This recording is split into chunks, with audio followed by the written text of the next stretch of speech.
Don't let YouTube decide what information you get. That's your choice. YouTube is deleting our videos and cuts you off from a source of honest reporting. Make sure you don't lose access to NTD's news content, and take a quick moment to subscribe to our newsletter so no matter what happens here, you'll keep your access to a trustworthy news source.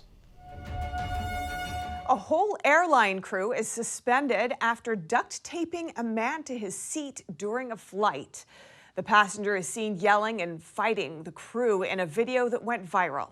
NTD's Miguel Moreno has the details. That's 22-year-old Maxwell Berry, seen yelling in this video gone viral, uploaded by ABC News.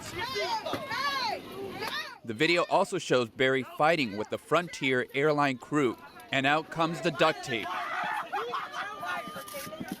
Reports say this happened over the weekend. The Miami-Dade Police Department told The Hill that Berry was intoxicated. In a statement, Frontier Airlines said he inappropriately touched two female flight attendants and assaulted a male flight attendant. The crew was put on paid leave. Frontier Airlines said, unfortunately, the proper policies for restraining a passenger were not followed. As a result, the flight attendants involved have been suspended pending further investigation. Neither the police department nor the airline company have gotten back to us.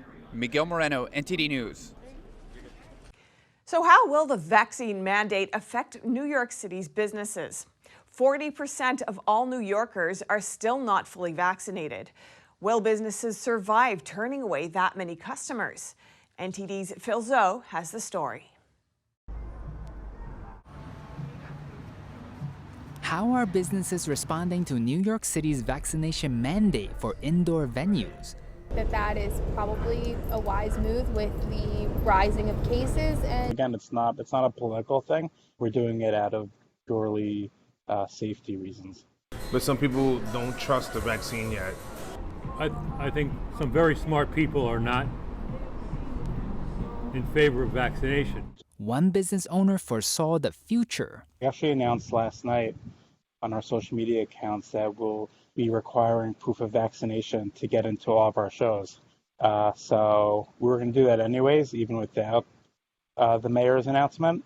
Zodan says one reason is for the safety of his workers. We actually had a comic last week that tested positive for Delta, and after he tested positive, we had a few staff members that didn't feel comfortable working. At the Chelsea Bell restaurant in New York, the manager says they will follow the mandate. Vaccination is not the course for you. Unfortunately, you can't come inside. If that's what de Blasio wants us to do, then we have to follow those rules. Ogo says the mandate will probably hurt business, but they have no choice. She says customers are still welcome to dine outdoors. I mean, we definitely don't want to turn anybody away, but if we have to because of the vaccination mandate, unfortunately, that's just what we have to do at the moment. But one customer says the mandate is not fair. We're being forced to, be vaccinated. And if you don't, you can't come into, the stadiums, the restaurants, the bars. You can only eat outdoors, not indoors.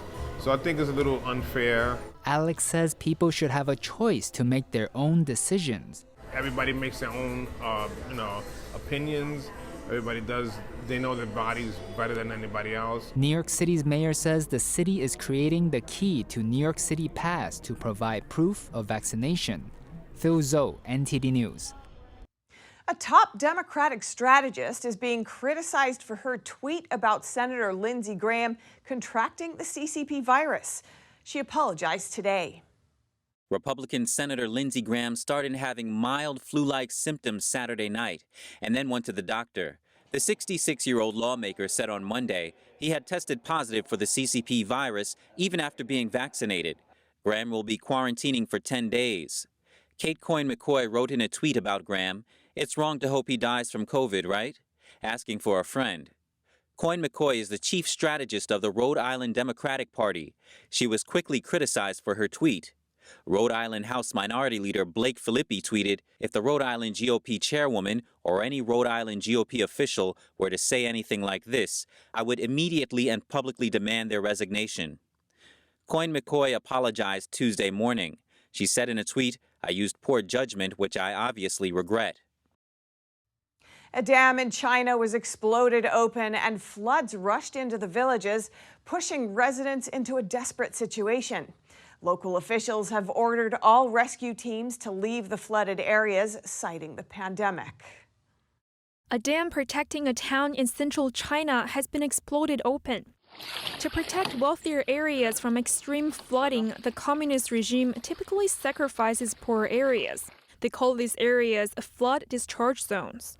Wangzhong town in Henan province is one of these zones. A dam nearby was exploded open over the weekend to ease the flood pressure on other areas. Wangzhong town and some other towns are now submerged. When you see this, you may think this is a sea. Actually, this is Xiaohe town, the home of 73,000 people from 62 villages. What makes the matter worse, the local authorities were ordered to clear out all rescue teams in the name of the CCP virus pandemic. A civilian rescue team is still striving to save more villagers, but it's getting harder due to a lack of supplies. We're desperate for a helping hand to assist us here in Xun County.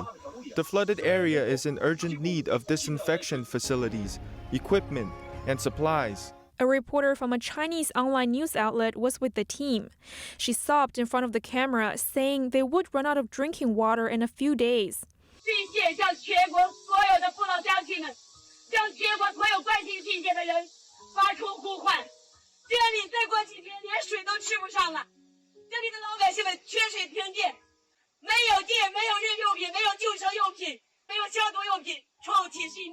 It's worth noting that all of them are asking the Chinese people for help, with no mention of the authorities. The submerged county is renowned for its quality croplands, most of which is now submerged as a swamp. Shuttles made from self-healing materials. That may sound like the subject of a sci-fi movie, but a group of scientists in Bristol are working on a new generation of spacecraft. NTD's Natalia Nutting has the story. It looks so peaceful up in space, but it's not.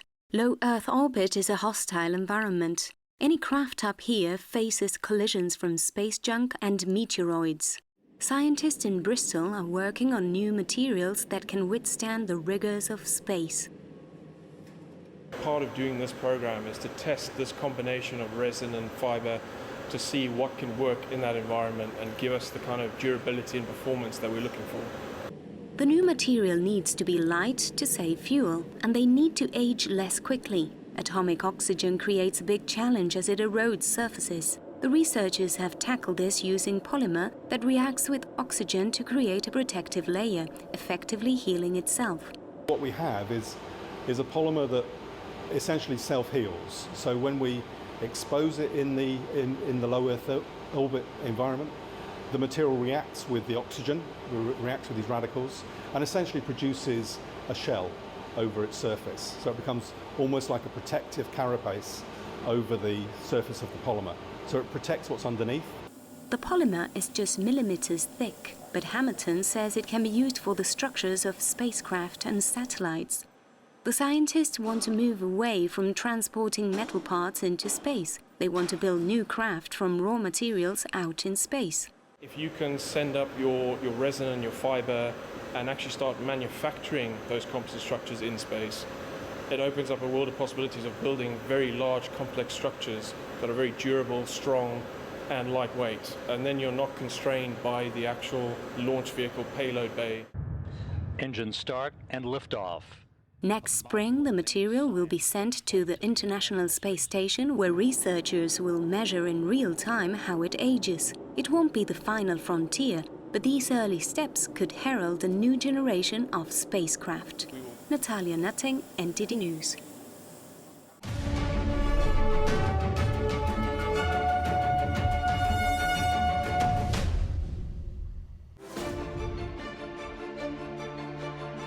Everything that's reported on television isn't always true, but it should be. NTD, the power of truth.